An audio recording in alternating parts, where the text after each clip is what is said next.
11 of his fellow professional players stands over it. Royce is right there to touch it to him. Kroos without fire. Oh! Let's go! Let's go! Never doubted him. Always in my around the suntown and act like I don't care. So when you see me. What is going on, everybody, and welcome to a brand new video on my channel. My name is ELYYT, and if you're new, slap that sub button right now for daily World Cup content, squad building challenge guys on FIFA 18, and whatever else I want to upload. Anyways, guys, it has been a crazy day, and I know I'm one day behind on this video. I should have had it out yesterday when Match Day 2 ended, but I didn't have time to record it. So you guys are getting a bonus day, which was Group A and Group B for Match Day 3, which obviously Spain versus Morocco, Iran versus Portugal, Uruguay versus Russia, Egypt versus Saudi Arabia. We're throwing that into this episode as well. And we're going to talk about that too, so it's more of a recap than a preview and predictions going into this video. So I just thought I'd give you a heads up, and considering I can't watch all these games at the same time, I don't have two TVs, I only got one, so I can kind of flip back and forth, but it's only going to be half as good of an analysis as this video and the last video I put out for Match Day 3, so just kind of expect that next week. But anyways, enough jibber jabber, let's head into it. Fun fact, the reason that they actually play the games at the same time is because back in, I believe it was 1972, it was called the Disgrace of Gijón, Spain, where West Germany played against Austria, and it was a collusion because they agreed on the scoreline before the game even played to guarantee that both of them go through over top of Algeria, because Algeria had played before them, so they agreed on the scoreline. It ended up being one of the most boring games of all time, and now they play the games at the same time to avoid stuff like that, which would have probably happened today in the Spain, Morocco, or Iran, Portugal games had one of the games been played first and another been played second. So that's something which was probably a smart addition to the World Cup. Group A. Let's talk about Group A to start it off, obviously, even though we've already known what happened in this group. But my predictions for this group ended up being pretty much spot on. If you guys watched my previous videos on my predictions videos, my power rankings, and what I thought was going to happen in Group A, I predicted that Uruguay would top the group, Russia would come in second, and that's exactly what happened. And a lot of people, even though Russia had a great start, they thought that they were going to just top the group, despite being the lowest ranked team in the FIFA Coca-Cola rankings. So I wanted to talk about that to start it off, because the FIFA Coca-Cola rankings are a terrible way to determine which is a better team. People were like, Russia's the lowest ranked team, they shouldn't even be in this World Cup. And I was looking at that like, there's no way they're the worst team in the World Cup. You've got teams like Panama and Saudi Arabia in this World Cup who are obviously worse than Russia. Anybody with a brain could have seen that before the World Cup started. And obviously, I have receipts for this. I said this before the World Cup started back in my power rankings video, where I had Panama at 32nd, and then I had Saudi Arabia at 31st, and then I had Russia up towards 20th, which is not a terrible ranking, especially given the fact that there are obviously some very good teams in the World Cup. So I knew that Russia were underrated going into this, and I knew that Saudi Arabia weren't going to put up a fight. So that wasn't a very surprising scoreline when I saw Russia destroyed them.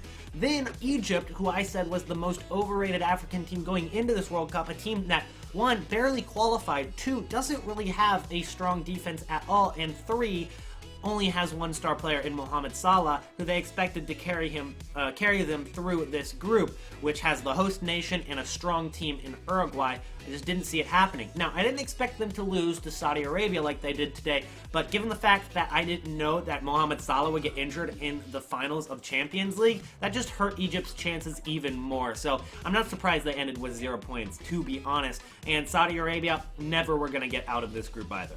Group B. Group B was insane. I loved this group. I didn't expect the last match day to be this exciting. I expected, Spain to maybe come away with a 2-1 victory, maybe Portugal to come away with like a 2-0 or a 3-0 victory, to be quite honest, and either Spain or Portugal topping the group. Just simple as that. Now, I predicted Spain would top the group. I predicted that it would be Portugal coming in second, which ended up happening, but it was super close, because not only did they tie their game together, they were tied in points. They were tied in goal differential, and they were tied in goals for, which means that if they had gotten the exact same scoreline in this game, it would have come down to fair play, which is red cards, yellow cards, whoever had more red cards, yellow cards.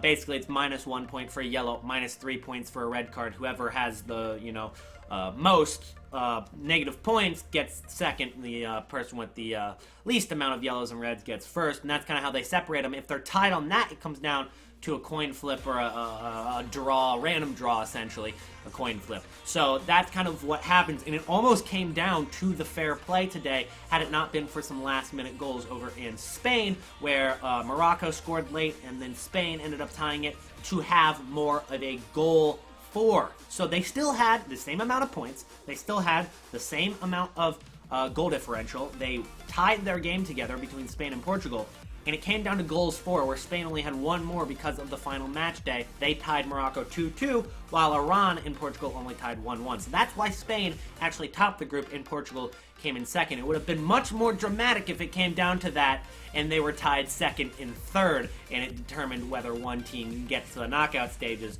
and one team gets knocked out, which would have been insane, which also could have happened if the scoreline ended 1-0 Iran and 1-0 Morocco. It would have come down to fair play to determine who gets to the knockout stages, which in my head, like, I was hoping would happen just because that would have been insane, but it didn't end up happening. But nonetheless, very entertaining group, and it's interesting to see what will happen in the knockout stages now, because Uruguay will have to end up playing Portugal now.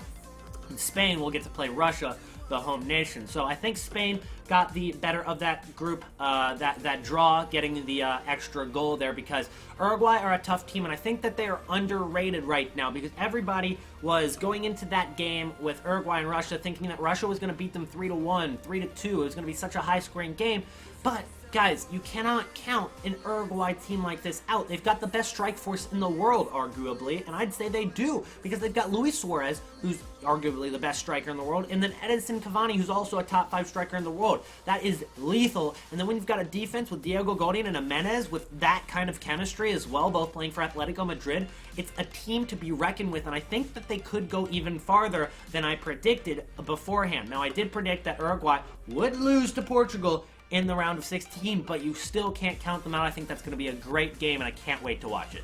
Group C. Group C is going to be pretty interesting on the final match day as well, because it's not guaranteed who goes through. It is guaranteed that France goes through, and it's not guaranteed what position they'll be in, first or second. And then you've got Denmark and Australia also with a chance of taking that second spot as well.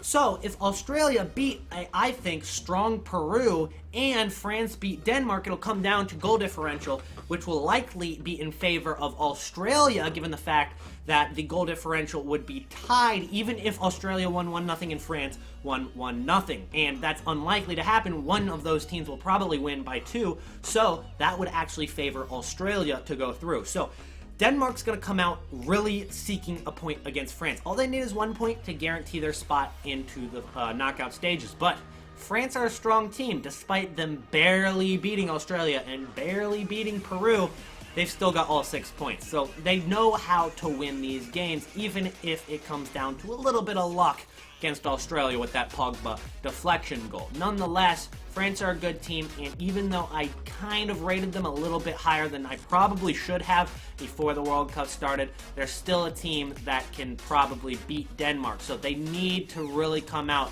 as Denmark coming out against France to win this game, and France aren't going to let it happen. France aren't going to come out with a B team, expecting to, maybe give up a couple goals and, we're already in the next round. No, they don't want to play against Croatia in the first round of the knockout stages. They see how strong Croatia is and how weak every other team in that group is. France want that 1 seed going into the knockout stages, because that means that they get to play either Iceland, Nigeria, or Argentina, who are out of form. So we're going to get into that in a minute, but if Australia are to lose to Peru, it's over. That is it. Denmark and France are through in the group.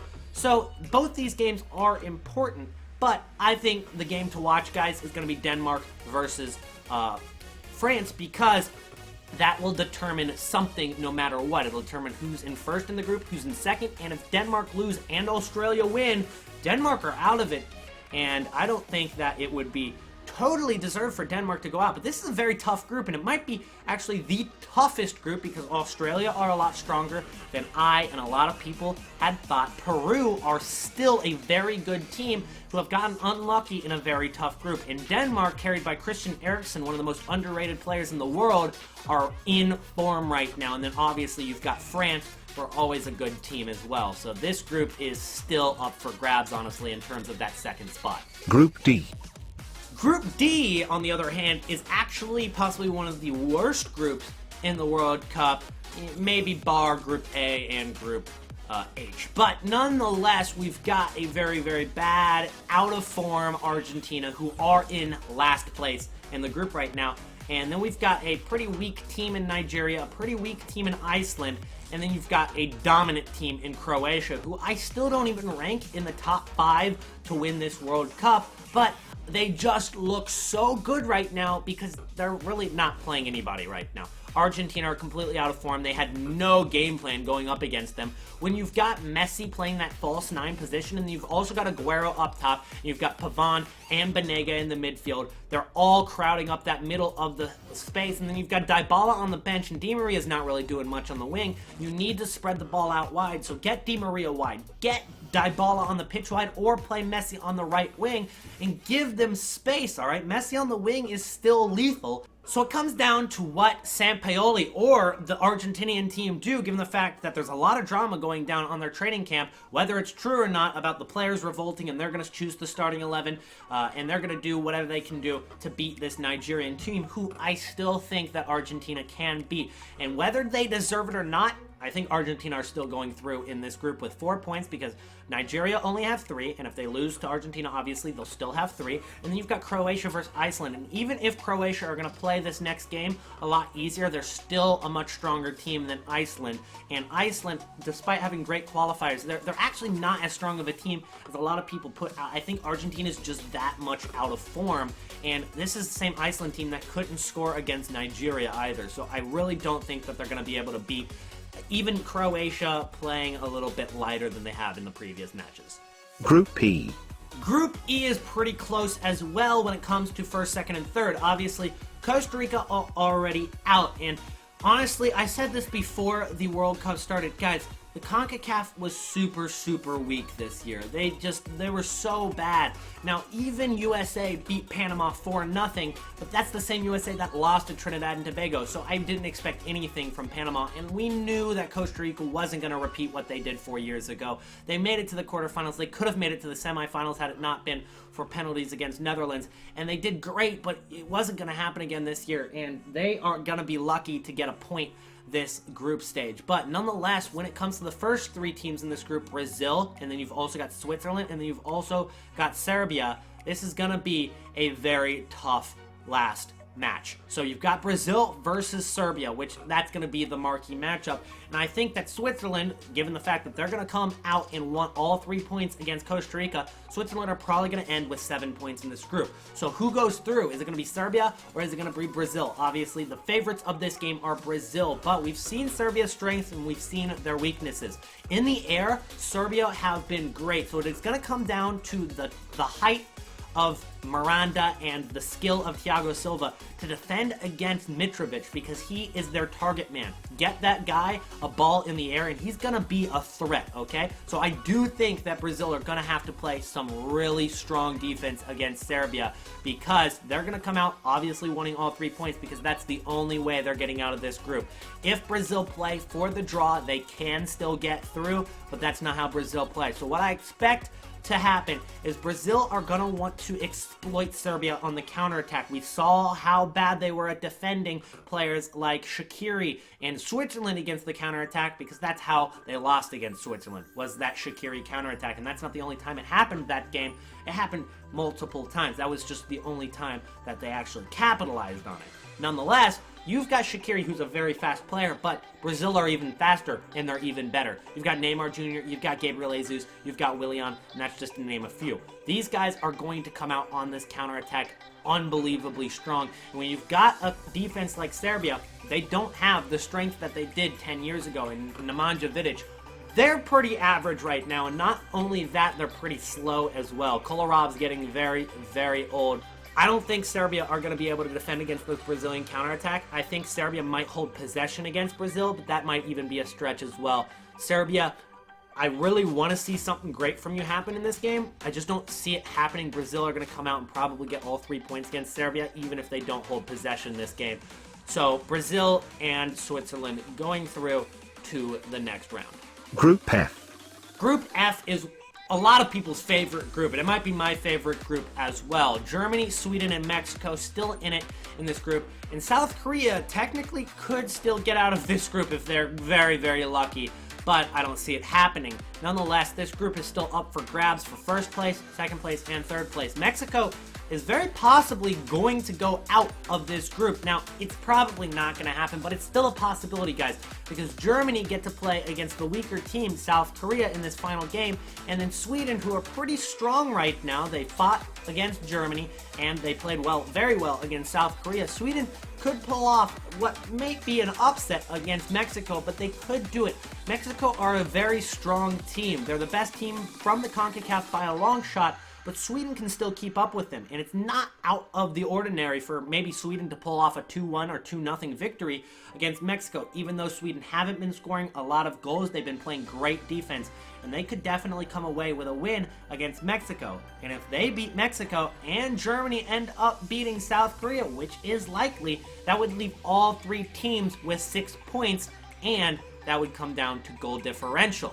With that being said, Mexico have only won their games by 1 goal. So if Sweden end up beating them by 2, or if Germany end up beating South Korea by 2, then boom, Mexico are out just like that, despite everybody thinking that they're already through. It's very possible, and it comes down to whether they can perform against Sweden, because they're both teams are going to come out really wanting to get all 3 points. Mexico really only need 1 point, actually, so they could play for the draw, but I don't know if they're going to, because a lot of their strength is on the attack, with Irving Lozano in form, Carlos Vela playing well as well. So, will it be Mexico or Sweden going through in this group, or will it be Germany actually getting a loss against South Korea? Will that happen? I don't know. Let me know in the comment section below. Group G. There's not much to talk about in Group G. I mean, did we all predict this? I think we did. 6 points for Belgium, 6 points for England. But given the fact that this World Cup has been pretty insane, you know, you still have to be pretty proud if you're England and Belgium to get all 6 points against Tunisia and Panama. Now, you really should not lose against this Panama team. And I'm talking even Tunisia. If they don't lose against Panama, that's kind of embarrassing to Tunisia.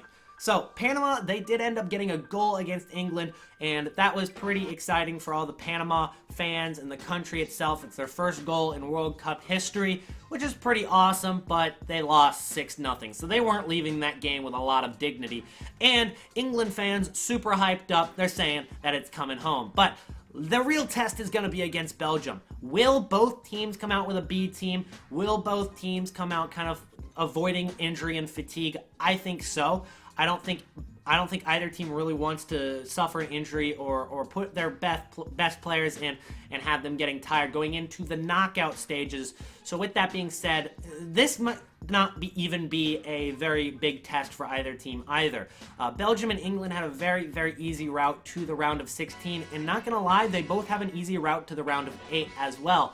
But whether it is Colombia or Senegal or Japan coming through in the Group H, they're probably going to put up a much bigger fight against England and Belgium than they'd seen in all 3 matches of their group stage, because when it comes down to it, England don't need to win this match, Belgium don't need to win this match. They're both through, and they don't even know who they're going to be playing if they come in first or second.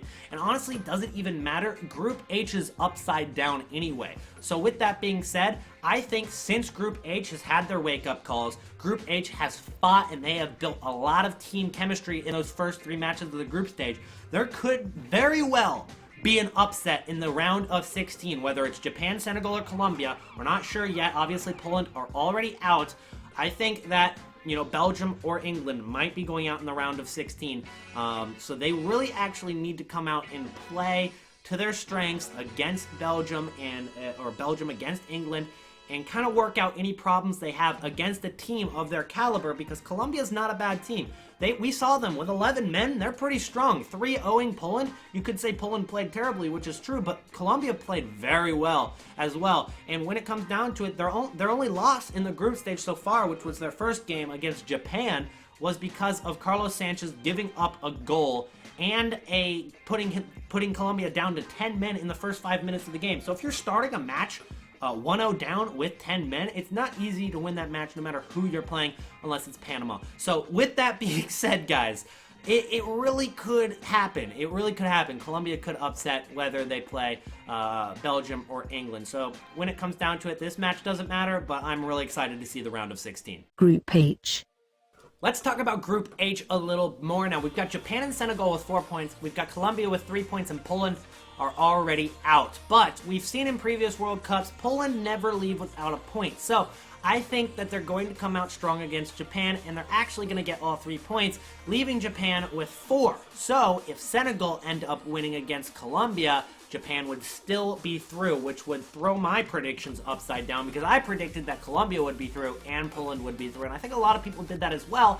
But I did say not to count Senegal out. I have stated that they are the strongest team from Africa, and I think that they still might even get through with a loss to Colombia, depending on the score of Poland versus Japan, because they'll have the same amount of points, and it'll come down to goal differential, which is in Senegal's favor. So with that being said, guys, the game to watch is going to be Senegal versus Colombia, and we've seen how strong Colombia have been when they actually have 11 players on the field. I mean, you could argue that Poland just played bad, and that's true. They did play bad, but Colombia played great, and they didn't really give Poland even a chance, despite them being out of form and not really giving Lewandowski much to work with. So, with that being said, I think Colombia, when they have 11 men and Carlos Sanchez doesn't put them down 1-0 with 10 men starting a game against Japan, they're quite good, and I think they're going to top the group. So, Colombia with 6 points, Senegal with 4 points, Japan with 4 points, Poland with 3 points. That's how I predict this group is going to end, which means that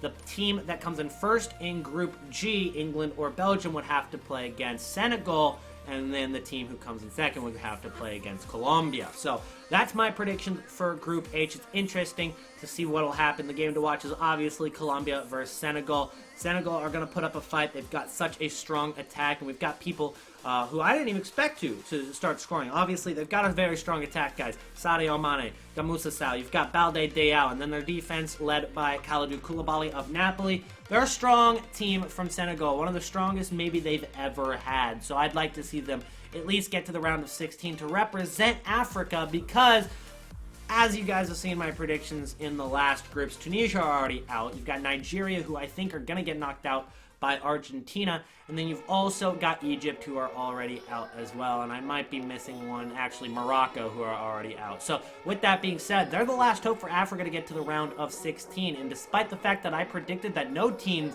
would get to the round of 16 from Africa in my predictions, I would like to see Senegal do it. I do have a friend from Senegal as well, and he would be hyped for it. Guys, if you've enjoyed this analysis, my opinions on the World Cup Match Day 2, plus Spain, and plus Portugal, plus Uruguay, plus Russia, all those teams as well, go ahead and drop a like and subscription to the channel, and subscribe to the channel if you are new. I said that already. I'm just going to stop talking. I'll see you guys in the next video.